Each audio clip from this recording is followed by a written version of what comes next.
I don't know about you, but I have found myself throughout my adult life dating basically the same exact people, like copy and paste versions of each other. And it wasn't until recently when I learned about Imago relationship counseling that I understood why that is. So, if you're anything like me and you have found yourself dating the same person over and over and over again, then stay tuned and let me describe to you what Imago is and why this happens to us. So, Imago is a counseling theory that states that we all have what is called an Imago Match. An Imago Match is the person that you're most likely to end up with and have a pretty healthy and strong relationship with based on whether or not they trigger you in the same way that your parents triggered you. If your parents never showed up to your basketball games or constantly fought in front of you, you might be the kind of person who's interested in someone who cancels on the first date or who is really easy to anger.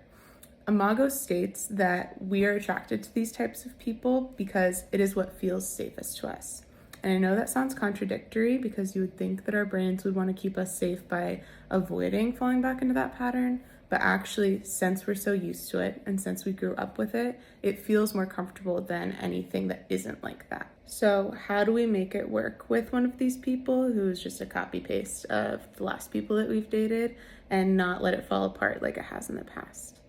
Imago wants us to work it out with these people by becoming less triggered by this behavior.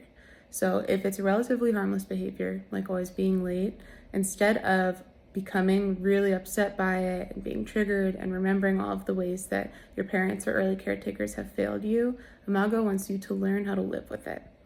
Through learning how to live with these triggers, we become stronger versions of ourselves and hopefully give our partners the opportunity to heal whatever childhood wounds they have that we remind them of.